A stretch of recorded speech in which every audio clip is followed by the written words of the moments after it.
También tenemos a Dacil Rocavera, artista investigadora también, y que bueno, desde el 2014 pues está trabajando como artista pues para editoriales, publicidad y producciones de animación, ¿vale? Emitidas, por ejemplo, Disney Channel, Netflix, Clan TV, y también pues es ilustradora de, pues, bueno, de un libro maravilloso que se llama El libro secreto de las mujeres canarias, con Alegando Factoría Cultural, y también pues ha trabajado como artista conceptual, ¿no? Y desarrolladora pues de visual en producciones de animación como Capitán Araña, Three Doubles, Inefecto, Mondo TV.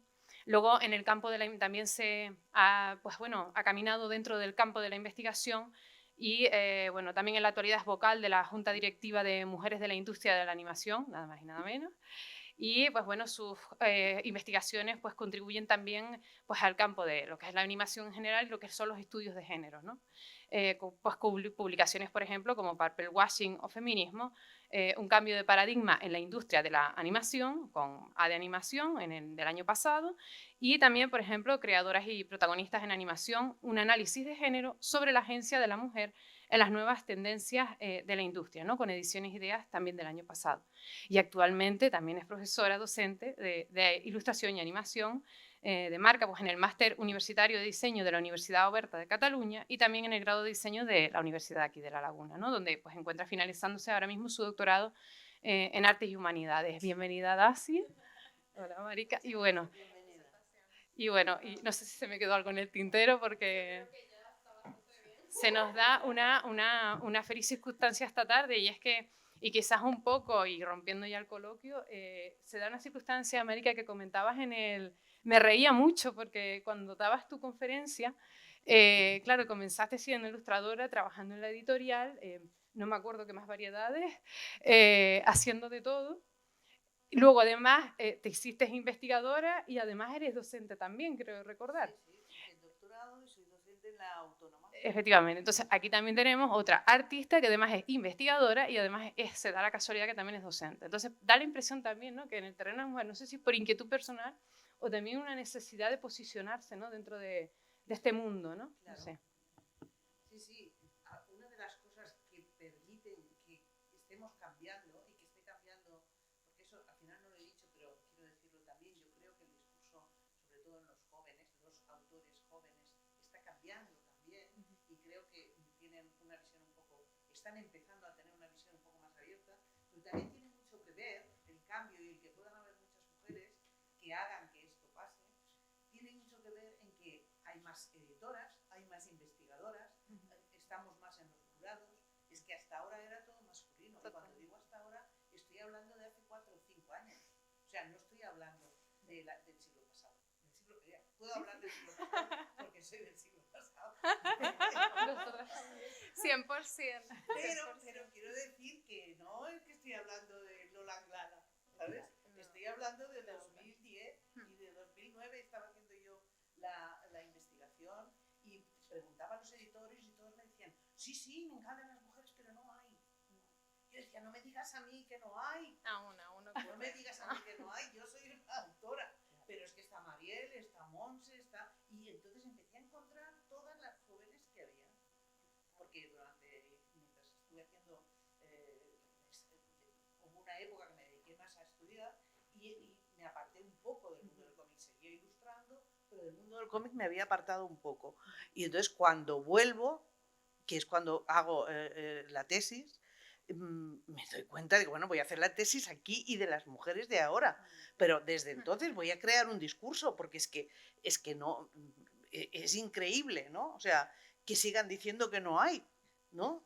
Y entonces, claro, los premios, no sé si fue en 2018, que hubo un manifiesto, se hizo un manifiesto, hicimos un manifiesto en el Salón del Cómic de Barcelona diciendo, solidarizándonos con un manifiesto que hicieron las francesas, que están mucho más reconocidas que nosotras, pero que también detectaban esta falta, y nosotras nos solidarizamos con ellas, pero dijimos, bueno, pues que aquí en 30 años, ¿cuántos premios se han dado a las mujeres?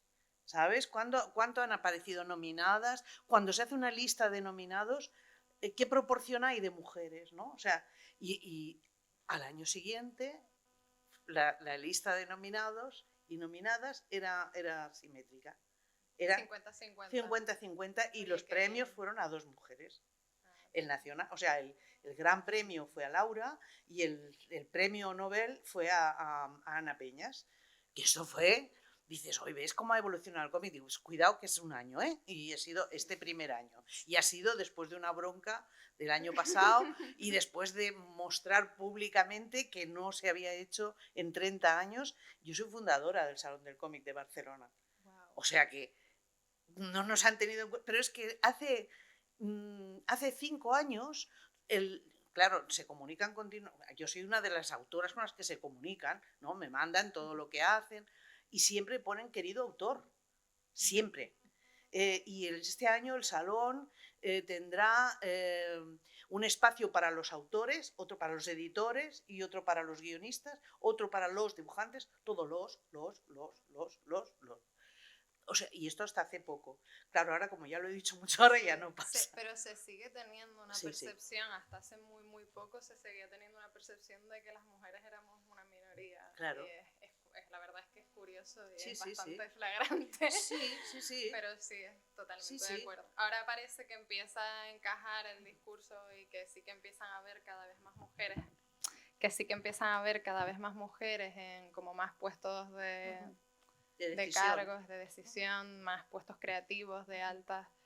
Y eso es verdad que permeabiliza en que haya más visibilidad en las jóvenes que empezamos a entrar y que estamos... En los temas, porque uno de los problemas... Hombre, eso sí, las narrativas femeninas, total. Eran Estaba los temas. escuchándote y estaba Es diciendo, que las wow. mujeres... No, esto mejor que el guión, mejor que lo haga el guión mejor que lo haga... Cuando pasabas de que no, es que el dibujo de las chicas es para los niños y es para las niñas. O es para las chicas. Y para las chicas. Sí. No, que no es así. No, es que esta tiene grapa. Sí, pero el guión mejor que lo haga un tío, porque los guiones de las chicas siempre hablan de cosas de chicas. Porque las narrativas de las mujeres ahora, son minorías. Ahora también, no, es que ahora hay muchos libros para vosotras.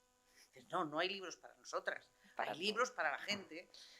Total. Lo que pasa es que hablamos es desde nuestra voz. 100%. Que no es que nuestra voz sea la misma, sino que es una facción de la voz, de las voces, que no estaba en el discurso. Que nunca se ha escuchado. Nunca ha estado. Y que ahora, entonces, claro, ahora triunfa. tiene muchas versiones diferentes. Sí. Pero es una coinciden que no estaba. No. Y ahora es verdad que, claro, que o sea, que es súper... Se han dado cuenta que hay un hueco en el mercado y es súper válido y súper bueno mercantilizarlas, esas voces. ¿Por qué? Pues porque, yo qué sé, pues tenemos ejemplos en la comedia como Estirando el chicle. No, es que lo petaron, uy, hombre, claro que lo petaron, si es que no había ninguna otro programa de mujeres dirigido por mujeres en el que ellas se hacían los guiones. Claro. Somos el 50% de la población, pues, obviamente tenemos ganas, ¿no? De esas narrativas, lo que estabas hablando, de esas voces, de contar nuevas historias, cosas diferentes. Y un poco hartas de sentir es que no hay humoristas mujeres. Ya, bueno. Es que...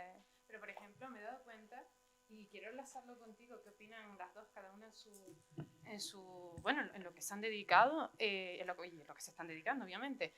Por ejemplo, en la evolución del cómic hemos visto que poco a poco ha ido permeando esa visión, esas nuevas perspectivas que son tan necesarias también, ¿no?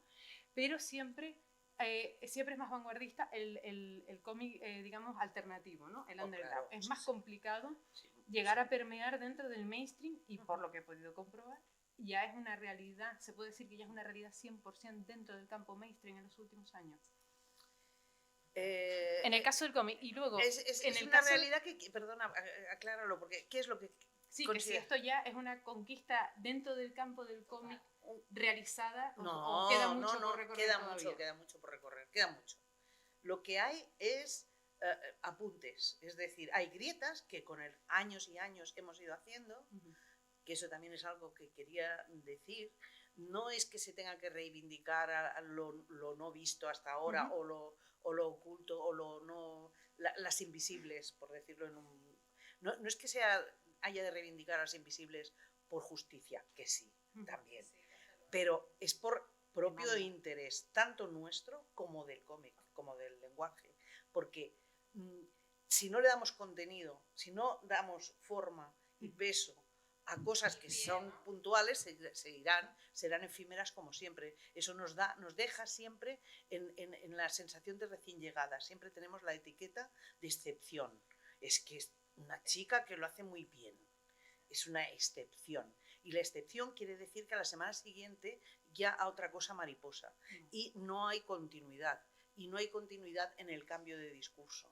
Entonces, eso es un trabajo que yo me he impuesto y que creo que nos tenemos que imponer todos, de construir discurso y dar contenido para impedir que sea una moda.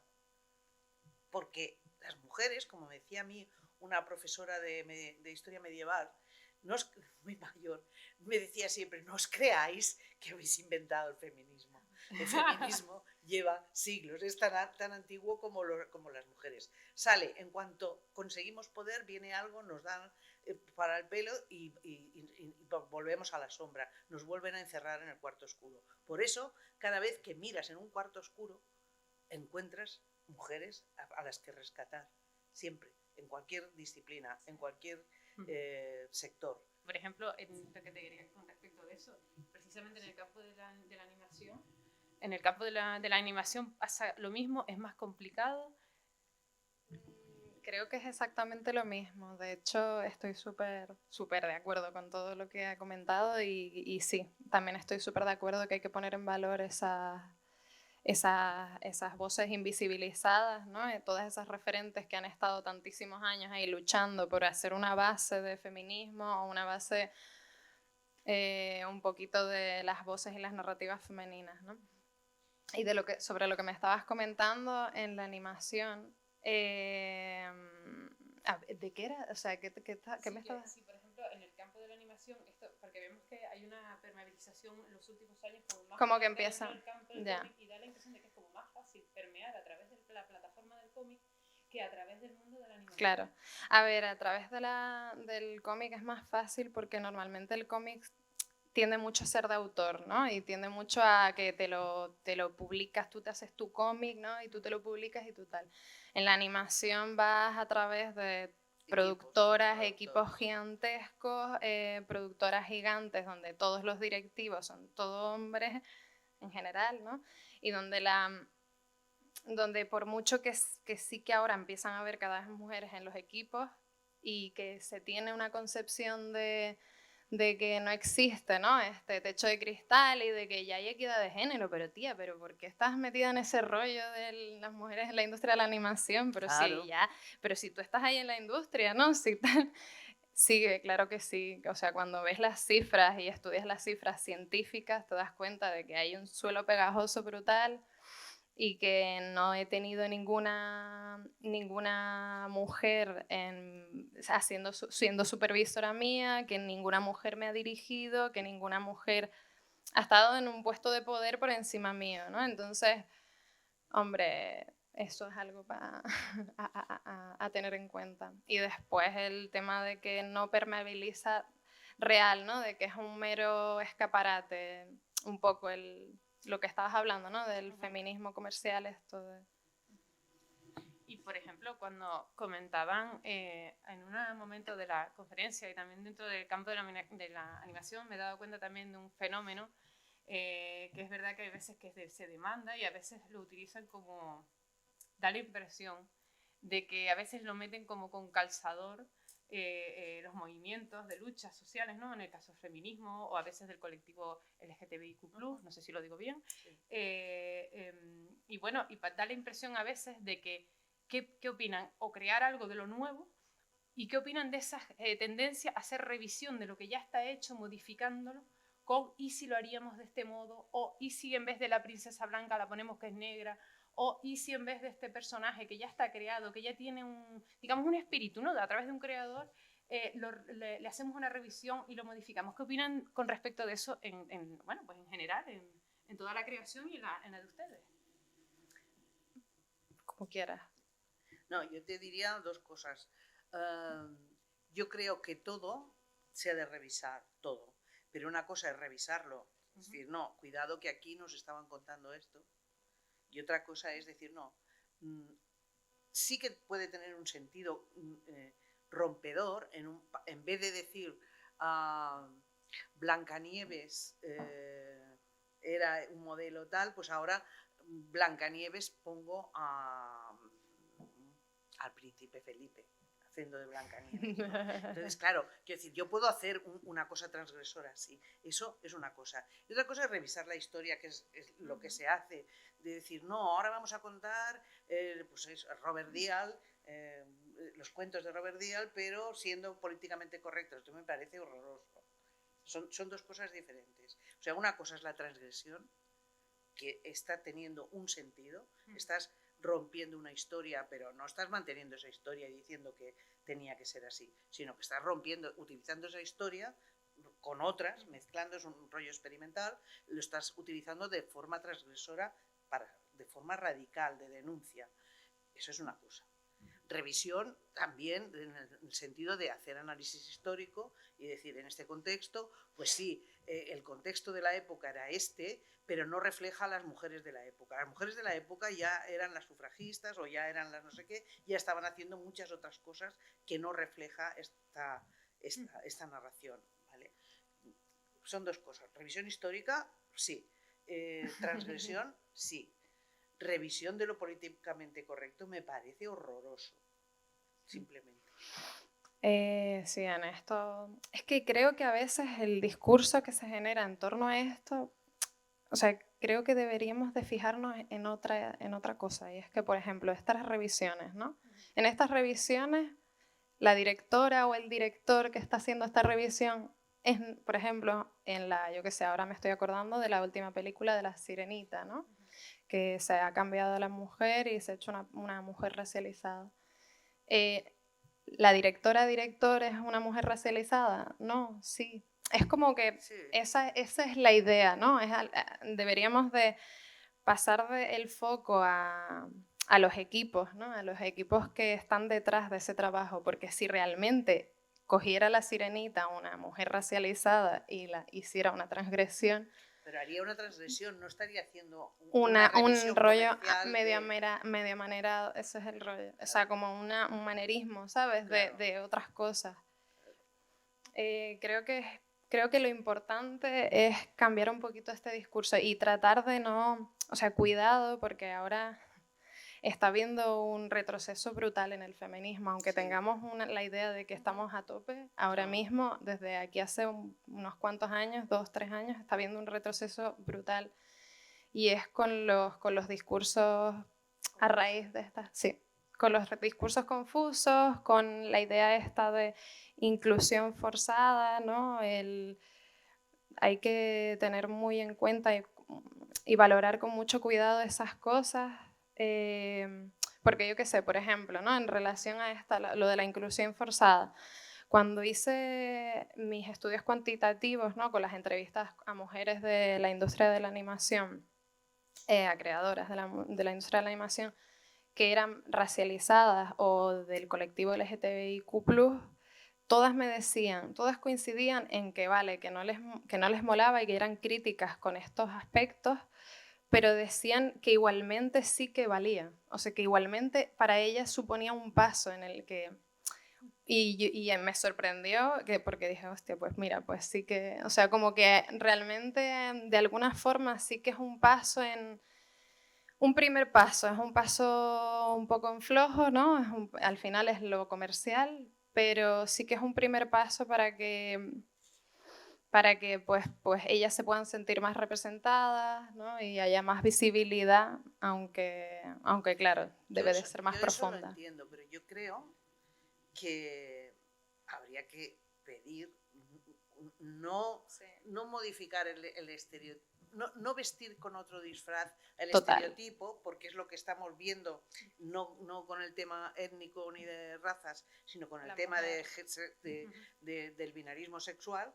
Es decir, a la mujer la han vestido de libre de mil maneras y eso no nos arregla. Sí, claro, dices mejor, hombre, mejor sí, pero lo que es peor es que eso quede porque me has dado algo. 100%, ¿sabes? 100%. Porque eso engaña y claro. eso me está coartando. Total. Lo que yo tengo que luchar es porque me la des de verdad. Porque me des una representación real. Una representación real. Y yo en este momento lo que creo que tenemos que luchar es por pedir una representación real de la diversidad, pero real de la diversidad. 100%. Por eso digo, no me opongo a los cambios estos, o sea, a la inclusión LGTBIQ en el Marvel. Bueno, mejor, yo qué sé. Bueno, Marvel a mí personalmente me interesa poco, pero sé que tiene, o sea, de manera sociocultural es muy interesante porque tiene un gran público, ¿no? Entonces me parece bien, pero sobre todo me parece bien puntualizarlo y cuestionarlo y decirle, bueno, vamos a ver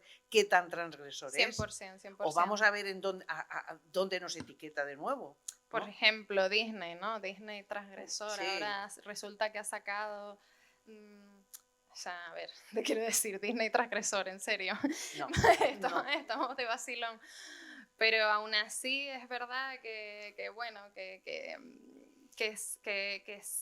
empiezan a ver películas, por ejemplo, la última película de Disney de animación, una de las últimas, que se llama Un Mundo Extraño, sí que el protagonista es un chico gay que además es racializado. Y la película no va de eso, va de una aventura súper guay. Pues eso me parece muy bien. Y esto está genial. Sí. Qué curioso que no le dieron nada de publicidad. Qué curioso que se ha visto súper como silenciada y súper...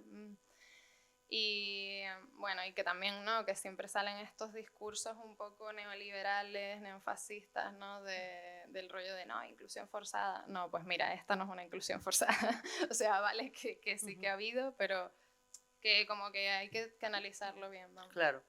Que yo estoy aquí preguntando, pero tienen total absoluta libertad en la sala para quien quiera preguntar sobre la marcha, levantar la mano y preguntar lo que quieran también mientras estamos hablando. Eso que lo sepan. Bueno, Patricio. No, yo aprovechando que estás hablando de cómic y todo eso, del tema de la animación, yo siempre he tenido la duda de si de verdad el cómic japonés, el manga, cuando llegó a España, consiguió atraer o le hizo cambiar la mentalidad de los japoneses de decir, Sí. no, o sea, yo lo leo desde mi perspectiva masculina, entonces no sé, yo leía manga, pero no sé si de verdad el manga tuvo, porque muchos teóricos, muchos estudiosos hablan, ¿no?, de la importancia que tuvo, que hizo de un montón de mujeres, de chicas se acercaran a leer cómics, a que se Claro. y que eso también hizo que muchas dibujaran. Ese tema lo vivo de cerca porque yo soy la realizadora de Dragon Ball que trae Dragon Ball a... Bueno, yo no lo traigo, ¿eh? O sea, lo trae Planeta, lo contrata Planeta y me contratan a mí como realizadora en el momento que cae el cómic y nos quedamos en paro la mayor parte de gente, ¿no? Entonces yo soy realizadora, sigo dibujando, pero digamos que como de trabajar para Planeta realizando las revistas manga y flipando con el fenómeno, ¿no? Porque claro, fue ahora el manga es algo para mi nieta lo normal, pero para mí era alucinante. Claro que habíamos visto los dibujos de Heidi y de Marco y los primeros y luego todos los puños fuera, no me acuerdo cómo se llamaba, vosotros Mazinger Z o todos estos, ¿no? Pero como a mí no me gustaban nada. Entonces llegó el Dragon Ball, me llega a mí Dragon Ball, me gusta bastante, sobre todo la primera, la serie blanca y tal, que es la que me llega, pero lo que alucino es la locura de los niños y que además me cuentan que no, ahora están comprando el tebeo, que hacemos nosotros los primeros tebeos, pero Planeta hace los tebeos porque los niños se vendían, hacían fotocopias de no sé dónde los conseguían y se las vendían entre ellos y tal. Pues, alucinante. Pero entonces la segunda alucine, ya en los primeros salones, es la cantidad de niñas que están leyendo. Cuando las niñas estaban absolutamente alejadas del cómic. ¿Por qué? Porque el cómic que les había, todo esto que he contado del cómic romántico y tal, y en los años 80 las abandonan. Es decir, el cómic que solo hace cómic romántico para las niñas y no les da para la siguiente etapa, es que luego no les da ni para la primera etapa a las niñas siguientes, porque las otras, unas pasarían a la literatura y otras se irían a las fotonovelas, pero pocas se irían al cómic, algunas sí que nos íbamos al cómic, pero nos sabíamos que nos teníamos que travestir para vivir la aventura, ¿no? Pero también nos pasaba en el cine y en la literatura, ¿eh? Pero las niñas de la siguiente, o sea, las niñas pequeñas entonces se quedaron sin cómic, y entonces las niñas mayores ya habían abandonado el cómic y las niñas pequeñas no tenían cómic. El cómic estábamos las autoras de cómic, pero las autoras de cómic tener público también nos costaba un montón, porque nuestros temas no eran los habituales y el público era masculino. Entonces, para mí el alucine es cómo la llegada del manga trae niñas. ¿Por qué? Porque hay cómics dirigidos, hechos por autoras y dirigidos a un target de... O sea, los japoneses hacen no es que hagan un cómic es bueno desde la perspectiva de género ni todo, no, tiene de todo y tiene todas las características hábiles, pero desde el punto de vista del marketing es perfecto. O sea, cogen estudian cada target y trabajan para cada target, pero para cada target de edad, es decir, para las chicas solteras de 12 a 15, o de 15 a 20, o para las de 40 a 45, o para los chicos de no sé qué, no sé cuánto, y hacen productos. Y en esos productos hay mucho producto para las mujeres. Entonces, de entrada, y hay muchas autoras, hay mucha autora, creadora y creativa en el manga. Entonces, de entrada, las niñas empezaron a encontrar lo mismo que los niños. O sea, encontraban en el manga lo mismo que los niños. Además, esa segregación aquí no se daba, porque aquí lo encontraban todo, por lo tanto podían leer todo, pero ellas eran admitidas ahí dentro, no era una rareza que ellas leyeran manga, y eso las trajo. Luego vino todo lo de los cosplays, los disfraces y todas las historias, que yo creo que también contribuyó a todos a construir ese imaginario que se ha establecido, no en España, sino en toda Europa, que se ha establecido y que marca... Y que ya muchas de las generaciones actuales ya vienen, digamos, de serie. Su estética está marcada por Marvel y el manga. Por lo tanto, sus dibujos están marcados por Marvel y el manga. Desde mi punto de vista... Sí, 100%, estoy súper de acuerdo.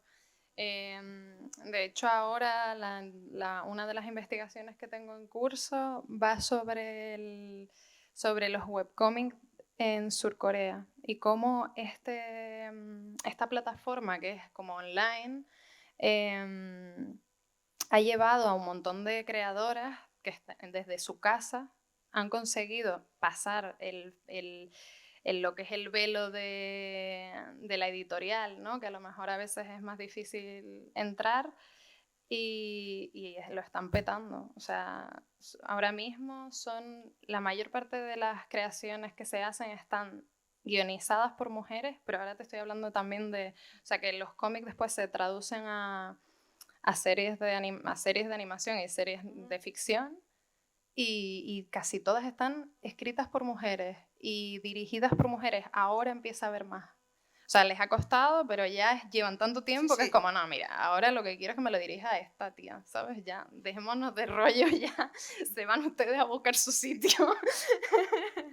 Y está bien porque, o sea, sí que es un poco lo que hablaba ella, ¿no? De la importancia de las narrativas, de que es importante tener una diversificación de narrativas, y, por ejemplo, en estos aspectos incluso se ha estudiado que han surgido porque se tenía en la idea de que esos cómics de chicas o hechos para chicas eran solo para chicas, y se ha visto que vemos que hay un montón de hombres que lo leen, pero muchísimo, pero que a lo mejor es la mitad de los lectores, y se ve en varias investigaciones que en los comentarios ellos hablan de las emociones también, de ay, tal, pues qué mal lo he pasado cuando pasó esto y no sé cuánto, y cómo se ha cambiado la idea de que el melodrama era femenino, ¿no? Pues ha cambiado hasta el concepto del melodrama y de cómo vemos las cosas, ¿no? Un poco lo que hablabas de los roles de género, y que hablabas de que siempre las mujeres que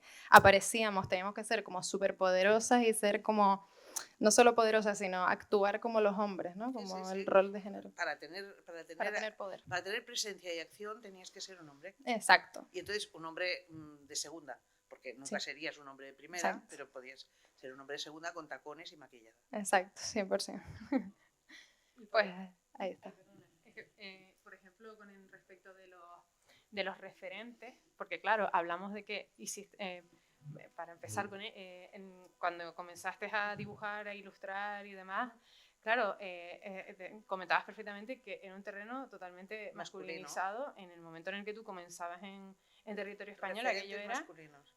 Entonces, claro, me imagino que referentes a lo largo de tu carrera, a lo largo y ancho de tu carrera, que te hayan marcado, aunque no importa que sean hombres, vamos, que hayan servido para luego tú tomarlos como punto de partida para desarrollar tu trabajo. Sí, hombre, claro, pues yo como buena hija de mi época y de haber nacido en los estudios de Luis García, Carlos Jiménez y todo el núcleo del cómic de autores del boom de los, pues todo el cómic francés e italiano, o sea, Moebius especialmente mi favorito, pero Luis García, mi favorito y además mi maestro. Guido Crepax yo lo he seguido y me ha ayudado a romper viñetas, a experimentar con la narración. Quiero decir, una cosa es todo lo que ha añadido al discurso Guido Crepax, que es maravilloso, y otra cosa es considerar feminista su obra, que eso no, y se vende como eso.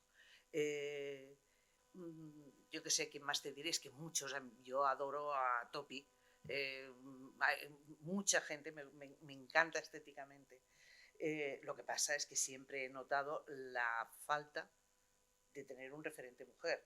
Y yo no he conocido a Bretecher, que ha sido también un referente, ni siquiera a Pompeya, la he conocido tarde. Y que Nuria Pompeya, como la precedente de ustedes. Nuria Pompeya, que era catalana y que trabajaba en las revistas de humor de Destino, ¿no? Pero claro, tenía un sitio pequeñito y oculto, y como era un dibujito como de niña, es que pasaba desapercibida para todo el mundo. Si tú mirabas los chistes, sobre todo cuando los recuperas, dices, eran bombas. Estaba diciéndolo todo ya, o sea, pero pasaba, por eso estaba permitida, porque pasaba hasta que empezó a entrar en Por Favor y a hacer su sección Mujeres Objeto Bras. O sea, la mujer objeto la transformó en objetora. Y entonces aquella página era una página de crítica feminista, ¿no? Y bueno, o sea, entonces ya empezabas a pensar, ostras, claro, ¿qué me he perdido? Y volvías para atrás y entonces mirabas las... ¿cómo se llaman esos dibujos que tiene, que son fantásticos? Y ahora no me saldrá el nombre. Metamorfosis, gracias. Que empiezan, pues yo qué sé, con una mesa de ejecutivos, en blanco y negro, muy contrastado. Una mesa de ejecutivos no tienen viñeta, van sin marco, van transformándose y acaban pues, siendo pues, un corral de gallinas. Va transformando ese dibujo hasta que este no es concreto, pero acaba la mesa de ejecutivos, empieza a crecer el del medio, y acaba siendo un globo, y los otros son pajaritos que vuelan alrededor, ¿no? O sea, el ego masculino con la corbata, eso sí, que crece hasta arriba, o las cotorras, que son las señoras haciendo gaceta y criticando, las viejas criticando a la puerta de la iglesia, pum, pum, pum, pum, acaban en un gallinero que están, las sillas se han convertido en rejas y están encerradas en su propia crítica, ¿no? Son las gallinas que están allá picoteándose unas a otras, y así pues tiene, bueno, modernísimo, porque estéticamente es brutal, pero pasaba desapercibido absolutamente. Todo eso lo recupero yo cuando la estudio, que yo la conocí en la época de Por Favor y he trabajado con ella, pero no me había fijado en la época anterior hasta que la he estudiado, ¿no? Y entonces la recupero en conjunto su obra y dices, fabulosa, sería un referente, pues claro. Pero Bretecher sería otro referente, pero yo la conozco cuando publicamos esta historieta de la violación, que además publico yo el dossier Amparo Torrego, que es una historia experimental en plan collage, como si hubiera encontrado materiales de la República sobre una mujer republicana para reivindicar el papel de los derechos que teníamos en la República y los que teníamos en el 77 o 78 las mujeres, que eran mucho menores. y que es un homenaje a mi madre, porque sale mi madre en las fotografías, en los fotomontajes. En esa época es cuando yo conozco a Montelier, a Bretécher. Yo ya estoy montada en una historia, pero lo que aprendo de eso es el experimento. O sea, yo no me voy a hacer, precisamente como tengo que romper el estereotipo, no me voy a cerrar a un estilo. Lo que voy a hacer es jugar con todo lo que aprendo, jugar en cada proyecto con mis grafías, con todo lo que voy incorporando, ¿no? Pero la falta de referentes es clarísima. Es clarísima. No solo, perdón, solo un apunte, no solo porque necesites referentes, sino porque además te imponían modelos. Por ejemplo, para hacer cómic romántico habían unos modelos y tú tenías que hacer el cómic como aquellos.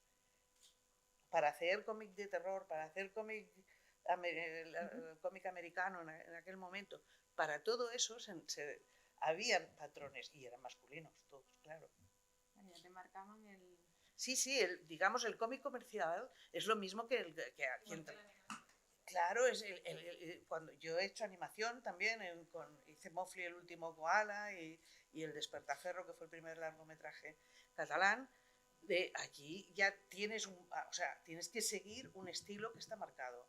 Pero en cómic es evidente que cuando tú haces lo que quieres cuando eres autor, mientras no eres autor, tú lo que estás haciendo es un dibujo en el cómic comercial que está pautado, se dice, hay un patrón de cómo tiene que ser, hay un canon, puedes variar, puedes ir cogiendo tu estilo por eso os he enseñado a María Pascual, a Carme Barberá, tienen estilos distintos dentro del mismo margen pequeño de cambio.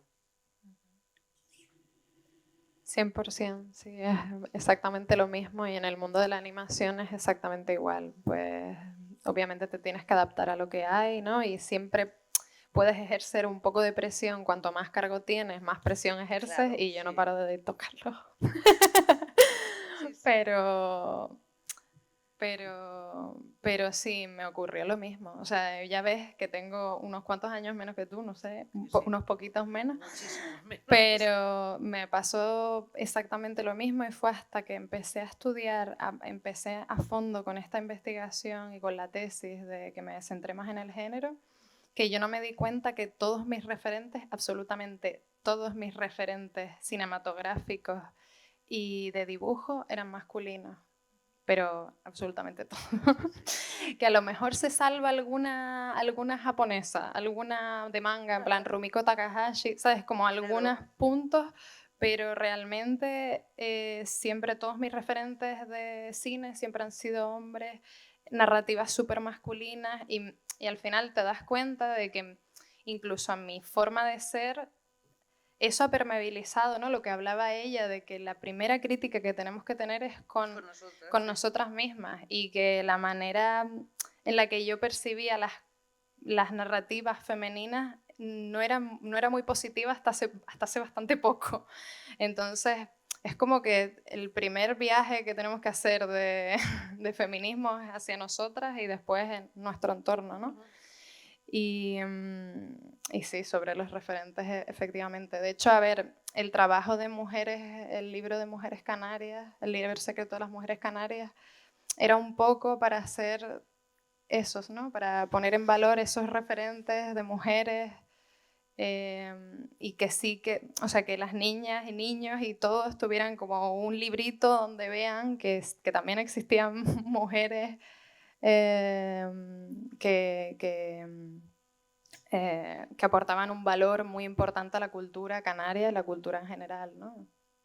Por cierto, el libro es muy importante porque es maravilloso, porque no solamente destacan creadoras, escritoras, pintoras, etcétera, etcétera, sino también mujeres que forman parte de la sociedad canaria y que acaban siendo un símbolo o un referente a nivel sociológico y que al fin y al cabo también forma parte de nuestra historia, ¿no? Y que también son un punto de inspiración. Eso me gustó mucho, pequeño puntillo. Vamos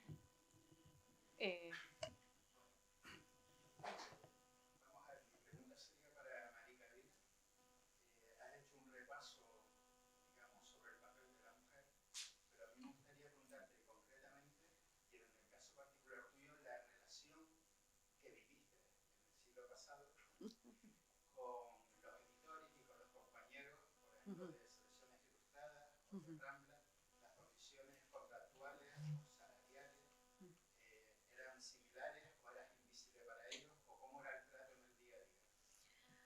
complicado.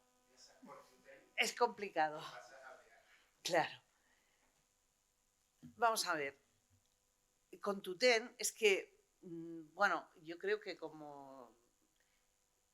Con Tutén la relación era de dibujante libre, es decir, yo no pertenecía al estudio. Ya era la época en que no trabajaban los dibujantes dentro del estudio, sino que los dibujantes, él era el agente, conseguía trabajos y o sea, te aceptaba como representado y entonces él te encargaba trabajos y ya está. Y entonces, claro, me pagaba, yo creo que me pagaba al mismo precio que a los demás las aguadas, porque lo que yo empecé a hacer con Tutén fueron aguadas, que eran ilustraciones en blanco y negro. No sé si me las pagaba igual o no, a lo mejor a algunos les pagaba más, pero eso no lo sabíamos, porque lo que sí había, claro, pero en ese momento era lógico que hubiera categorías, yo empezaba y habían los grandes dibujantes de selecciones, Petronius,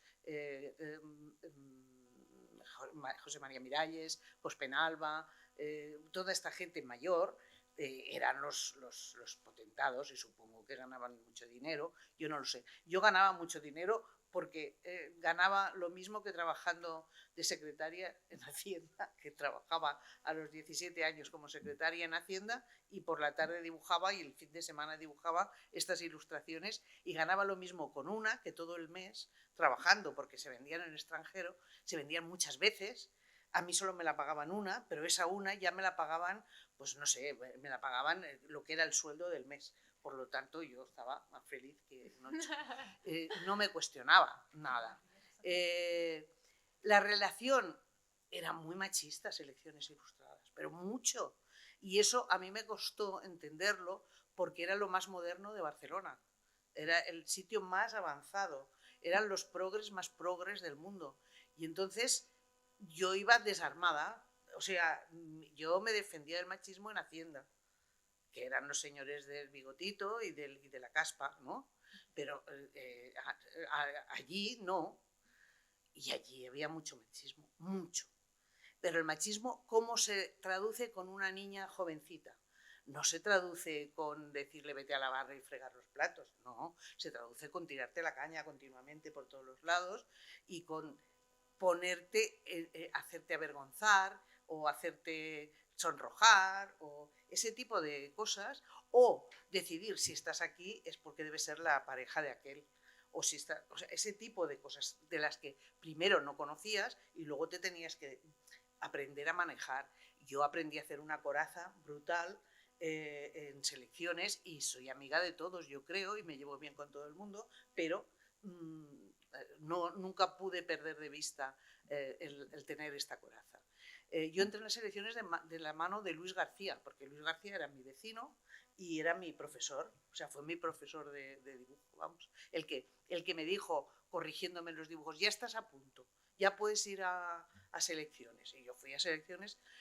En Selecciones, que una de las cosas que puedo decir de machistada, pues que Tutén un día me llamó a su despacho y claro, yo seguía la pauta de Luis García, que seguía la pauta de José González en el dibujo a carbón. Y entonces me hizo sentar en su gran despacho y me dijo, bueno, tú ya sabes que tienes una responsabilidad muy importante, ¿no? Pues no sé, sí, porque claro, tú dibujas muy bien, haces unos dibujos a carbón en la línea de Luis García y de Pepe González. Tú tienes la responsabilidad de estar en esta saga, pero la verdad no creo que lo consigas, porque como eres una chica, dudo mucho que puedas llegar. Dudo mucho que tengas ni la constancia, ni que seas capaz de competir con ellos, etcétera, etcétera. Y claro, yo ahí me fundí. Primero no sabía para qué me llamaba, pero cuando me dijo eso me fundí y dije, oye, yo es que no quiero competir con nadie. Y a partir de ese momento intenté distanciarme lo máximo posible de todo lo que había aprendido. Del dibujo realista, del dibujo que luego lo recuperé, pero hubo toda esa temporada que intenté apartarme y coincide con la primera etapa de autora y en la que yo estoy rompiendo absolutamente todo, porque yo no quiero parecerme a nadie y yo no quiero estar compitiendo, fíjate, con los que me han enseñado a mí, pero yo de qué voy a competir. O sea, que no, ¿no? Luego sí, luego lo recupero y no compito, ¿eh? Pero quiero decir, luego lo recupero y digo, no, todo lo que yo he aprendido es válido y por eso en el cómic experimental entra todo, ¿no? O sea, que ahí lo pongo. Después, en la época justo que viene después de esa, que es la que nos revelamos como autores y nos revelamos de los agentes y empezamos a crear nuestras propias plataformas, lo que tenemos que hacer es crear nuestras propias plataformas. La siguiente machistada es que después de estar luchando, creando las plataformas, peleándonos con las instituciones, haciendo todo, creando Salón del Cómic, todas estas historias. Cuando llega el momento del colectivo de la historieta, de empezar a hacer, teníamos que hacer una sociedad porque era una cooperativa, que poníamos el dinero cada uno. O sea, no había un editor que venía y ponía dinero. Troya se hizo con el dinero de los dibujantes. Y además con un año de trabajo previo que duró más que la revista luego, no más, pero ¿sabes? Porque luego dio muchísimo trabajo, pero el trabajo anterior también cuenta. Cuando llegó el momento de hacer el colectivo, ya se había hecho la sociedad, entonces se cuestionó, ¿pero las chicas van a dibujar? Pero si es que hacen cómic romántico, que estaba menos valorado, ¿no? Las chicas éramos 3, los socios eran 22, éramos 22, chicas 3. Se cuestionó si las chicas íbamos a dibujar. Y entonces, para salvarnos a las chicas, salieron 23 príncipes valientes. 23 no, porque éramos 22. Eso lo dijo uno. Y los otros 21. No, porque éramos 3. Bueno, en fin, contar. Vosotros hacéis las cuentas. Los otros salieron, algunos de los otros salieron diciendo, hombre, ¿cómo no van a estar las chicas con lo guapas que son? Dios. Pero ¿no veis que tener a las chicas aquí es como tener un ramo de flores? ¿No veis que tener...? Entonces, no nos salvéis, por favor. Estamos aquí porque tenemos los mismos derechos que vosotros, porque hemos trabajado como vosotros y porque hemos puesto el dinero como vosotros. O sea, ya está, se ha acabado. O sea, ¿cómo que por qué vamos a estar aquí? Ja, ja, ja, jo, jo, jo. O sea, luego todo se queda en que es un chiste.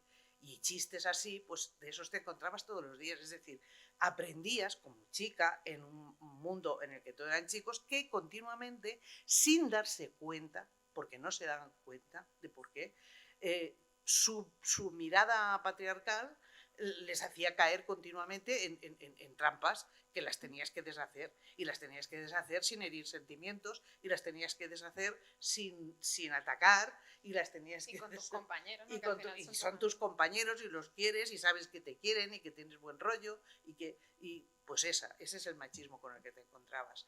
A nivel de cobro, sí, es que cobrábamos muy poquito, todos. En el Rambla, cuando ya estamos en Rambla, yo Rambla soy socia, de Rambla soy socia, o sea, y soy socia porque hay un momento que, bueno, yo estoy en el proyecto Rambla desde el principio, aunque soy invisible, ahí sí que soy absolutamente invisible. No, es que no publico de entrada, pero yo quiero decir, antes de que Roca, el editor, ponga dinero o lo que sea, yo estoy con Luis hablando de esta historia. Esta historia luego va entrando otra gente. Luis está hablando con Roca. Luego se hace la revista y se hace la revista. Roca, ¿con quién va a hacer la revista? Con los 4 famosos, con Luis, con Font, con Bea, y Usero ya entra así, porque va con Carlos, ¿no? Y yo me quedo en los aledaños, pero me es igual, porque yo estoy apoyando ese proyecto. Y entonces, porque he apoyado todos los proyectos que ha hecho Luis García. Y en todos los proyectos que ha hecho Luis, yo he estado apoyando de alguna manera o de otra. Y yo trabajo en el apoyo de eso. Pero bueno, a partir de un momento publico ahí. Y a partir de un momento que enseguida se rompe la primera... O sea, enseguida el editor dice, ya no financio más, ahora os la pagáis vosotros, y al decir ahora os la pagáis vosotros se van 2 autores o 3, se van 3 autores. Y entonces se quedan Luis y Bea. Pero Luis y Bea no pueden hacer una sociedad limitada. Necesitan 3 socios. Y entonces entro yo como socia ahí y sigo trabajando como trabajaba, coordinando, recogiendo, o sea, atendiendo a originales, proponiendo. Yo propongo durante todo ese tiempo hacer un especial mujeres con Ana, entonces salía Ana Miralles, empezaba a salir Guillermos, bueno, Rosero Duber. Yo sigo trabajando y acabo siendo coordinadora de Rambla, estoy en el consejo de redacción de Rambla y publico en Rambla Reflejos, Trip, Los Tangos, y publico Moderna Secreta, luego, que era para Rambla, pero finalmente por cosas de calendario acaba saliendo en Rampa Rambla, hasta el final de Rambla. ¿Cómo cobro? Pues como nos repartimos, o sea, cobro un mínimo, pero no porque me quieran pagar poco, sino porque lo que queremos es mantener la revista, y la revista está pasando, es una época en que están pasando malos momentos. ¿Cómo puedo hacer todo esto? Pues porque publico cada semana en el periódico de Cataluña, porque publico en Gaceta Ilustrada, porque con la ilustración voy cubriendo toda la otra parte. Y ¿Tú ante eso no te quejaste o no planteaste algo? Me parece muy justo, ¿no? Porque yo compraba Rambla, ¿no? Sí. Sí. Y por lo menos por lo que me llegaba, Sí. aquí, Sí. escrito en otras revistas y tal, cuando se hablaba de Rambla, se hablaba siempre de los autores. O sea, yo recuerdo de leer tus historias en la revista, pero yo ahora me acabo de dejar sorprendido con el tema de que tú eras Socia. Sí. Porque siempre se hablaba de los autores que eran socios Es de que Rambla y que eran con su esfuerzo que habían sacado para quitar, pero yo por lo menos aquí. No, la cosa acabó mal. La cosa acabó mal. Entonces, ¿para qué vamos a...? Ya está. Mira, Jaume también fue un colaborador innato de la revista Rambla, ayudó a todo, sobre todo en la etapa García y Bea, ayudamos a todo. Fue una entrega absoluta a la revista, pero finalmente pues se acabó. Bueno, Luis y Bea se pelearon, Bea se fue, nos quedamos nosotros 3 manteniendo la revista, y al final se peleó con nosotros y se quedó él solo, ya está. Y entonces se cerró la revista al mes siguiente. Esa es la historia del Rambla. Pero lo bueno de toda esta historia es que Rambla a mí me parece que fue una cosa muy importante para el cómic en un momento dado, que fue una revista ecléctica cuando se pretendía dividir el cómic en los buenos y los malos, la línea chunca y la línea clara, estos son los buenos y estos son los malos, y allí nosotros pretendíamos ser eclécticos y aportar todas las formas diversas de hacer cómic, ¿no? Y eso a mí me pareció interesante, ese era el objetivo. Es que ese era el objetivo de Troya. Entonces, por eso te digo que estaba en el Rambla, porque es que Rambla viene de Troya. No viene el ideal, el deseo, el motor en Luis y en mí, viene de Troya. Bueno, pues yo creo que porque me están haciendo señas desde el fondo, a mí por desgracia se me quedan muchas cositas en el tintero.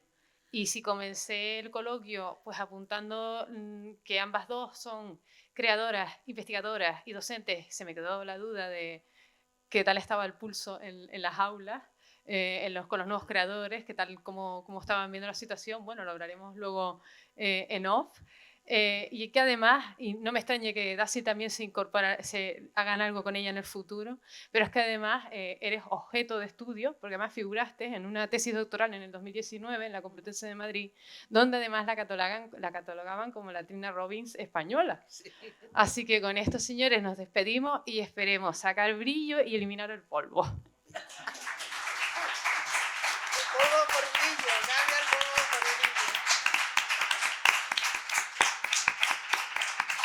Qué bien, muchas gracias. Muchas gracias.